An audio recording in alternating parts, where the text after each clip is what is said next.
Bonjour à toi, dans cette petite vidéo, laisse-moi te montrer la voix de The Empire of Corpses. Il est vivant!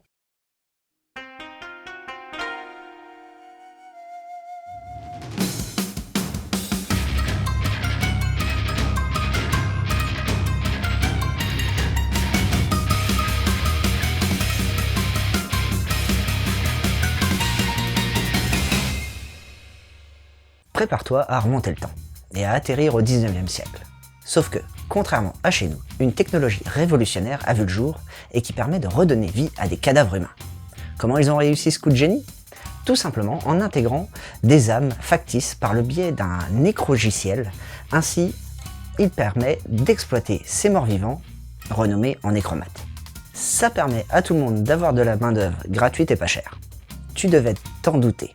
Vu que tout le monde a accès à de la main-d'œuvre à bas prix, ça a créé une forte hausse du chômage et c'est un peu la galère pour pas mal de monde pour s'en sortir. C'est donc dans cet univers que l'on va suivre John Watson, un jeune étudiant en médecine qui s'est fait pincer pour un délit de résurrection non autorisé. Il va alors avoir deux options, soit finir sa vie derrière les barreaux, ou alors aider le gouvernement britannique à rechercher les écrits légendaires du légendaire Dr Victor Frankenstein, dans lequel serait consigné le procédé qui permettrait la création d'Adam, le seul cadavre doté de parole et de libre arbitre.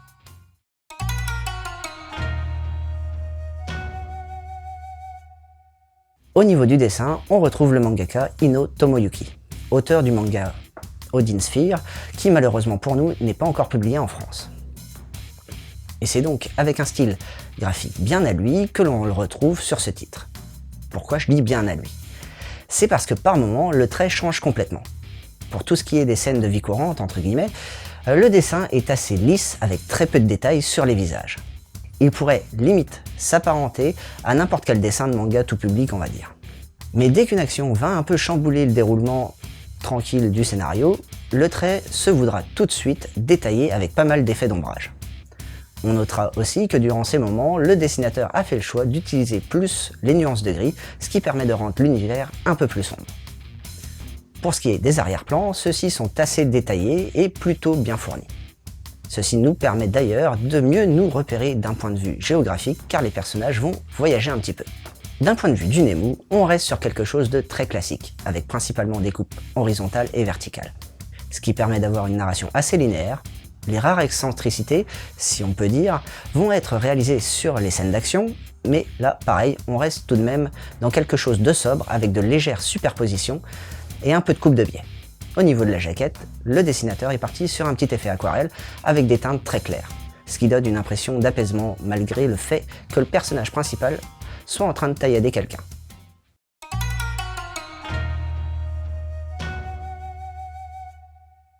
Celui qui s'occupe du scénario n'est autre que Project Ito, de son vrai nom, Ito Satoshi.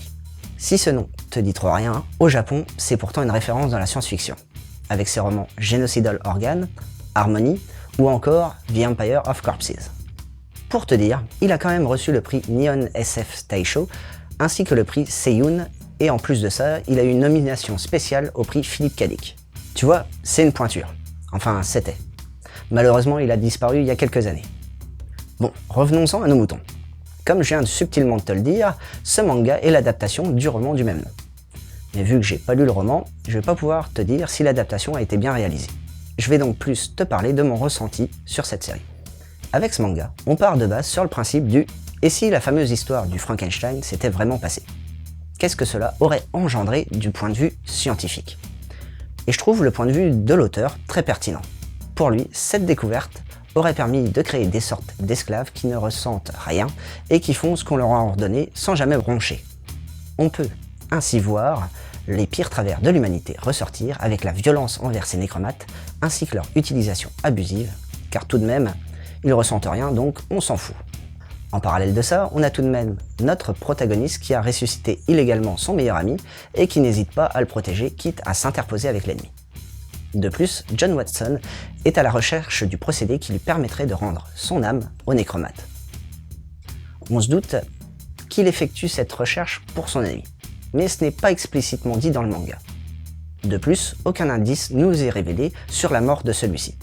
Mais on pourrait supposer que ce serait justement John Watson qui l'aurait tué, et que pour se donner bonne conscience, il fera tout pour sauver son ami. Avec ce titre, on a donc un très bon titre de SF, qui se base en plus sur un grand classique de la littérature. Et d'ailleurs, si tu lisais Frankenstein de Mary Shelley, ça te permettra comme ça de découvrir le jeune savant Frankenstein qui va ramener à la vie un cadavre composé de plusieurs personnes. Pour la petite anecdote, Mary Shelley a publié ce roman anonymement. Un peu dans le même genre, tu as Igai de Tsukasa Saimura. Tu y découvriras un lycée en proie à une zombification chronique. Va alors s'en suivre des périodes de survie et de cohabitation entre infectés et non infectés. Et un petit film pour la route, La fiancée de Frankenstein, de James Whale, et qui date de 1935. On y narre la suite du livre de Frankenstein, en partant du fait que la créature a survécu à l'incendie. Et voilà, c'était Boubou. J'espère que cette petite chronique t'aura plu et surtout donné l'envie de lire The Empire of Corpses. Allez, sur ce, je te laisse, je retourne essayer de ressusciter 2-3 cadavres. Et surtout, n'oublie pas de suivre la voie du manga.